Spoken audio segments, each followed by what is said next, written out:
seorang ibu dan kisah ini benar ataupun tidak entahlah. Tapi jangan kita terikut-ikut, tetapi boleh kita berwaspada daripada kita terkena gangguan yang diketengahkan dalam rancangan Misteri Jam 12. Saudara, datangnya dari seorang ibu yang ingin hanya dikenali sebagai Kak L sahaja. Kata Kak L, tolonglah Kisi ketengahkan pengalaman kakak ini. Dan ini berkaitan dengan jiran sebelah. Sebenarnya, kakak tidak tahu pun apa yang berlaku ketika perkara ini berlaku awal. Ya, bermulanya lah mungkin kalau boleh saya terangkan lebih lanjut lagi. Pada Kak L, beliau katakan beliau tidak ketahui benda ini sedang berlaku pada mulanya lah. Jadi setelah sekian lama barulah dapat tahu angkara perkara ini datangnya dari jiran sebelah. Apakah kisah yang diketengahkan oleh KL? Kisahnya begini dalam rancangan Misteri Jam 12. Kata KL, ada seorang jiran memang tidak begitu rapat. Kami hanya senyum, turun naik lift kalau kita terserempak, hanya senyum, angkat tangan, itu saja. Jarang kami berborak-borak. Jarang pula kami bertegur siapa kalau kami nampak di luar rumah. Malapun jarang sekali jiran datang rumah hantar lauk, tak pernah lah, kata KL. Jadi, kisah yang ingin diketengahkan ini adalah berkaitan dengan jiran sebelah. Keadaan mula berubah, Kisi, kata KL. Apabila KL berceritakanlah anak KL hamil dan melahirkan anak yang pertama. Pasangan jiran sebelah KL adalah makcik dengan seorang pakcik. Kakak tahu mereka dikenali sebagai Wak. Wak lah kedua-duanya lah, suami isteri ini. Orang-orang di blok ni panggil Wak. Tak tahulah Wak apa, Wak Man ke Wak Dul, kata KL lah. Tetapi kakak juga memanggil mereka Wak bila angkat tangan, ataupun bila berjumpa kakak angkat tangan, Wak, gimana Wak? Itu sajalah. Tapi jarang kami bercakap. Sebabnya keluarga ini memang tak campur orang sangat. Ahli keluarga kakak pun jarang berbual dengan dia. Berbalik pada pengalaman, kata KL, sejak anak kakak melahirkan anak yang pertama dan diletakkan rumah kakak, setiap kali anak pergi bertugas dengan suami. Jadi cucu kakak ni tak ada orang jaga, ditempatkanlah cucu ni di rumah kakak. Ini kerana rumah anak kakak berdekatan dengan blok rumah kakak. Biasalah Kisi, kalau dulu-dulu katanya suka tinggal dengan ibu ayah, tapi zaman sekarang ni semua nak ada rumah sendiri, jadi tinggal berasingan. Dipendekkan cerita, kata KL di sini, para pendengar Ria 897. Sejak ada cucu, sejak itulah kakak dapat rasakan semakin rapat sangat jiran sebelah dengan kakak. Kadangkala dia yang tegur kakak. Yang hairan, kakak tak pernah beritahu siapa nama kakak, tapi dia boleh tahu, Kisi. Misal katalah nama KL Salmah lah. Salmah baru balik kedai, kakak senyum dan terperanjat, tapi memang tak fikir apa-apa pun.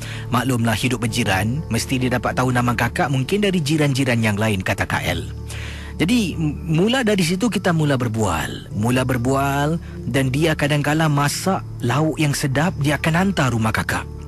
Jadi kakak pun mungkin agaknya orang ni nak buat baik, kita jangan fikir yang buruk lah. Jadi para pendengar Ria 897 FM, sampailah 2 minggu selepas kami berbual, dah macam kawan rapat, Casey. Anak kakak mula sedar apabila dia ambil anaknya, iaitu cucu kakak, pulang ke rumah. Pada satu malam, sekitar 10 lebih, dia dapati paha anaknya itu, iaitu cucu kakak, bengkak-bengkak, lebam-lebam. Jadi dia telefon kakak, dia tanya, "Mak, kenapa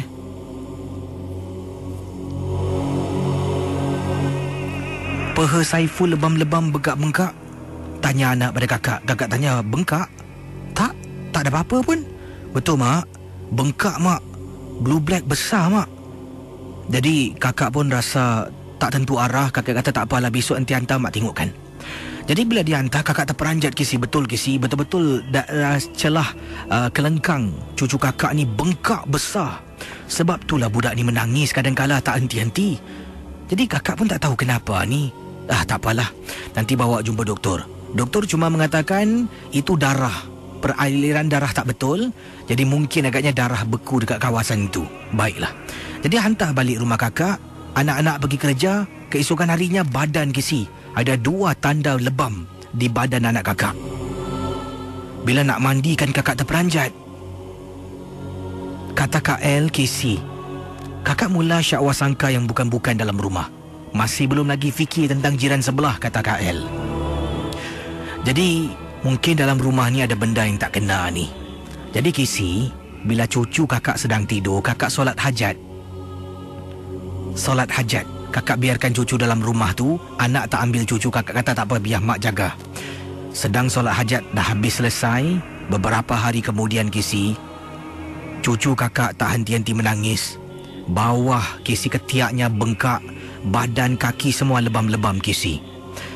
Bila kakak panggil seorang pakar yang datang tengok rumah ini, dia katakan rumah kakak ni ada orang menghantar barang. Sedut darah cucu kakak yang baru dilahirkan, darah manis.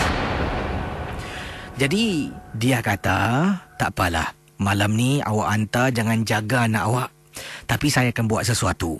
Pakar tersebut, ini bukan ustaz, kata Kak El, seorang pakar. Pakar tu telah pun ambil anak patung. Anak patung yang dibawa bersama beberapa hari kemudian. Kemudian dibaca sesuatu dan ditiup.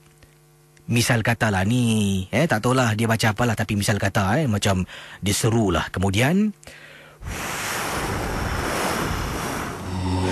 dia tiup Casey, satu badan anak patung bayi kecil.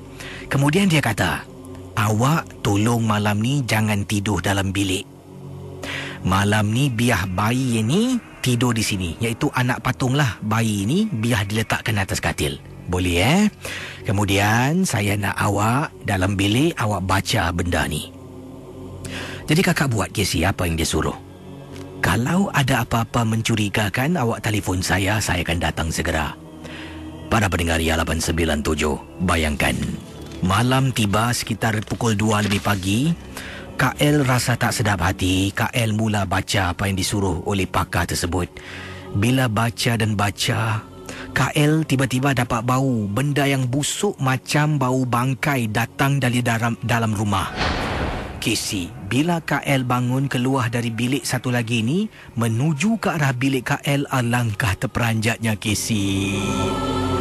Dekat atas katil, Casey kakak nampak ada perempuan sedang menyangkung, seolah-olah sambil menjilat-jilat bayi anak patung yang sedang baring di atas katil kakak Casey. Astaghfirullahalazim, apa benda ni? Kakak keluar dari rumah, telefon pakar. Lebih kurang nak dekat 1 jam kemudian pakar datang. Benda tu masih dalam rumah Casey. Masih ada atas katil. Kakak tak berani masuk nak tengok. Jadi pakar tu masuk dalam. Kakak dengar Casey bunyi benda mengilai dan kemudian orang sebelah menangis kesakitan. Jiran sebelah lah Casey. Kuat Casey terpekik. Pakar tu keluar. Dia kata, tak apa, saya dah simpan barang tu. Kemudian, saya rasa saya tahu siapa yang buat anak awak. Awak pun dah tahu kan? Saya tak nak cakap lah. Berhati-hati je lah kalau buat kawannya. Pakar tu balik, kakak terpaksalah beri sedikit pengeras. Kakak berikan dia duit, ucapkan terima kasih. Tapi Casey, kakak tak tahu, kata Kak El, apa yang kakak buat ni betul atau tidak, ataupun salah. Kerana kakak panggil pakar menggunakan satu kaedah yang kakak rasa menyeru. Anak patung ni seolah-olah menghidupkan, memberi nyawa untuk menangkap perbuatan jiran sebelah. Terima kasih dan selamat tengah malam, Casey. Saudara, kisah-kisah yang bakal anda